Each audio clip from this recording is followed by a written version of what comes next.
Welcome. I'm Dr. Jerry Nolan, and this is Love is the Answer.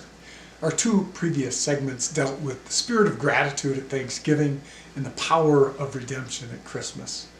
Today we close out this holiday series looking ahead to 2021 and doing New Year's resolutions focused on love.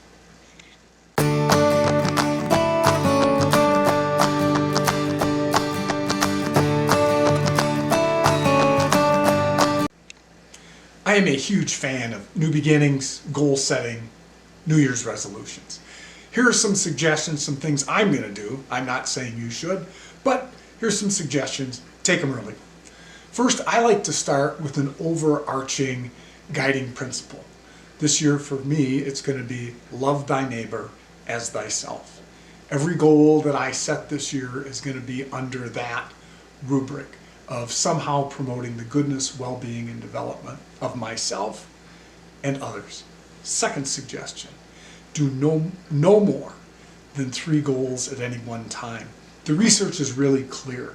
If you do 3 goals that are challenging, you've got about a 50-50 chance of success achieving those goals. Once you start going 4, 5, 6 goals, it just goes down, your chances of success. 1 goal, well done and achieved, is far better than 23 goals that you pursue along that well-traveled road to hell, which is paved with the good intentions of 23 goals.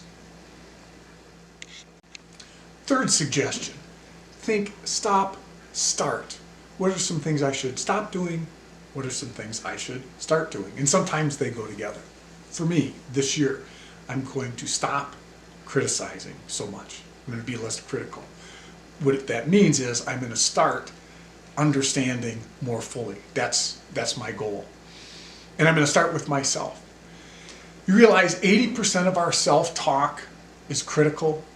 We are easily our own worst critics, and that is not loving behavior. 80% of our thoughts, we condemn ourselves in some fashion. Here's one way to get around that, because this is very common as well. Stop with always and never statements. Let's say you make a little mistake, and you sit there and say, I'm always screwing up. No, you're not.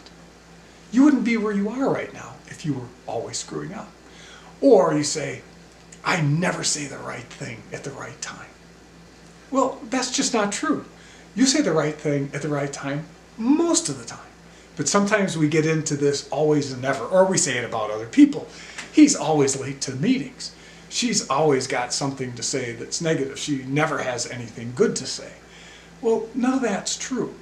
And so a way to be less critical, not only of yourself and others, is to get rid of always and never statements. They tend to catastrophize small events, and they aren't accurate, and they aren't loving language. So now that I've stopped criticizing, and my focus now is to understand more fully. Very simple goal there is to be a better listener.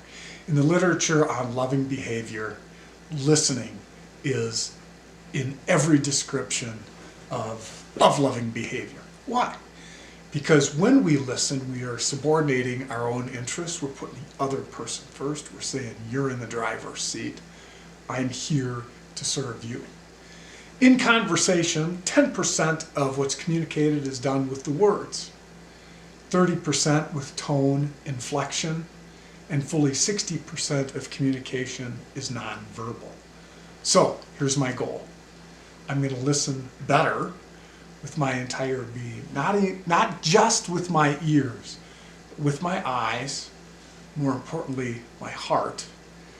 And I'm going to try to listen to what's not being said as well. And that's listening with your heart. Because a lot of times people are a little uncomfortable kind of getting right to the point, and maybe you got to delve a little bit.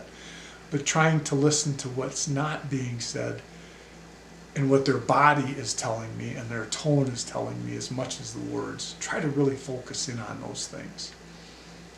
If I am listening better, I'm loving better.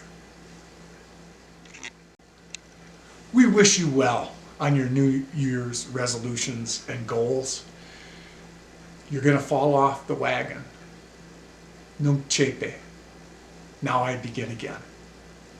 If you fall off the wagon, get right back on it. There's a reason you have those goals, those resolutions. You're not going to be perfect. Be persistent. Please read our companion blog at drjerrynolan.com. Watch our other videos on our YouTube channel, Love is the Answer. Like us on Facebook. And as always, on behalf of me and my entire family, we wish you an abundance of peace and love.